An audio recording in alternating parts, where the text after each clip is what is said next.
Hi, happy you're here. Get comfy and let's get started. Sit at My Grave, Season 2, Reflections, Chapter 15. Emery took hold of Renly's stiff hand, putting $100 bills into it, balling her fist up on it. It was a good week. He'd want you to have it. And besides, you need it, Emery told her with a sigh. Arden couldn't help the frown on his face. It wasn't a huge amount, but he didn't expect his brother was even making that much. The only job he knew of was his band, and to his knowledge, he was just recently getting it seen for a bigger opportunity. Over $2,000, Renly gasped after counting it up. It wasn't a huge amount, but any at all helped her situation. Yep, Emery replied, a bitter smile on her face while she watched Renly. If he was making that much, why didn't he upgrade things for his band more often? Arden said out loud. He was curious, but he hadn't meant to speak up. It just didn't make sense to him. Emery glared at Arden, her eyes sharp and annoyed, but quickly she averted her eyes when Arden noticed. Are you sure you don't need it, dear? Renly questioned. He'd want you to have it, Emery said again, biting her lip as she kept her gaze down for a moment. Well, thank you, Renly sighed. She needed it. She knew she did, but having his money felt dirty in some ways. Look at him, finding some way to help Mommy even when he's gone. Renly spoke in quiet fondness, looking down at the money left in her hands. Arden noticed the light twitch in Emery's eyes. Her body seemed to tense, and she gently tried to avert her eyes from Renly in that moment. Arden knew by now his family was nothing he thought it was. There were still so many secrets he wondered about.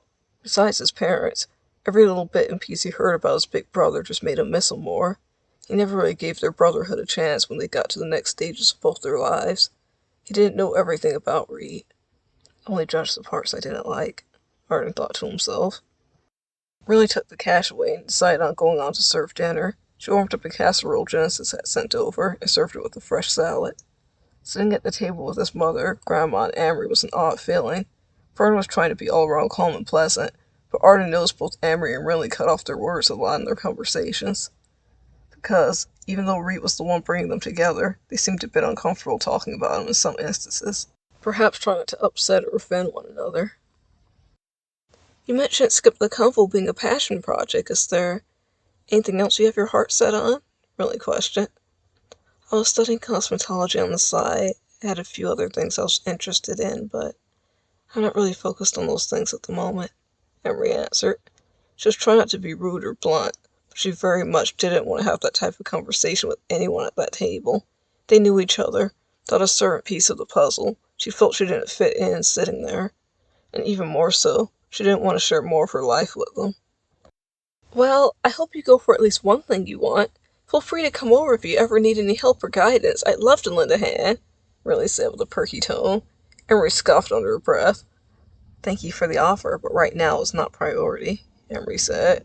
Her voice was saying one thing, but the way she looked at Renly told a different story. Dear, would you like me to get your coat? It can't be comfortable in here, Verna offered with a little laugh, already making a move to grab it. Emery shrunk up, clinging the cloth to herself. It's perfectly fine where it is, thanks, Emery spoke up, her tone just on the cusp of getting too irritated.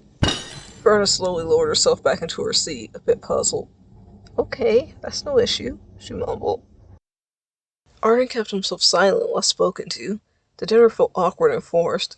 He never knew much of the status of Emery's relationship with his mother, but from what it looked like, she seemed irritated with her. He knew for a fact, with what she said, she hated his father. She acted so standoffish that he wondered why she even came over and didn't just send the items to the mail, or at least have someone else send it to them.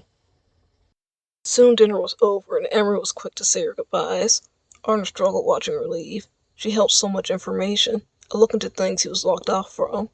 Maybe hearing from her wouldn't exactly help his journey ahead, but it could bring some type of peace and clarity to other questions.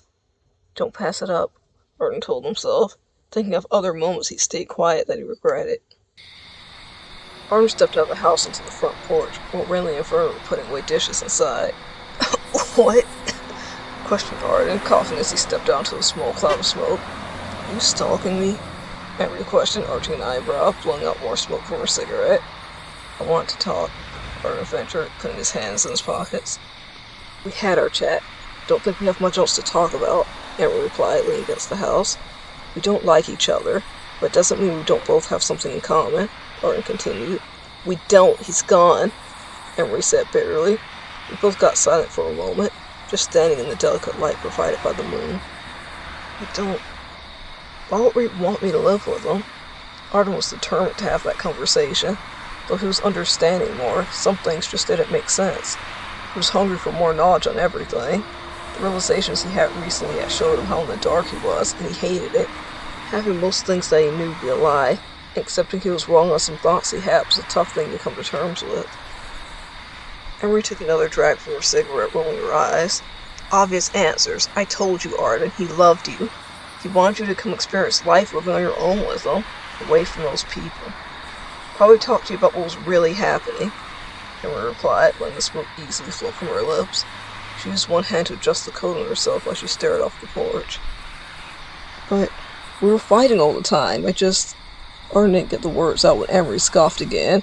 He didn't care about those dumb little fights, you idiot. Do you think he would have left an encore in front of a scout if he didn't care about you? Emery yelled at him. She mopped down again, lighting another cigarette. Arden's mouth went a little dry. He licked his lips uncomfortably. Regardless of his search of the truth of everything, he'd heavily been trying to avoid anything to do with the night he last fought with Reed to protect himself. But maybe those were the missing parts he needed to hear. Emery, what happened at the club that night? Arden questioned. Emery glanced at him for a moment, debating speaking on it, but eventually she caved. What did she have to lose?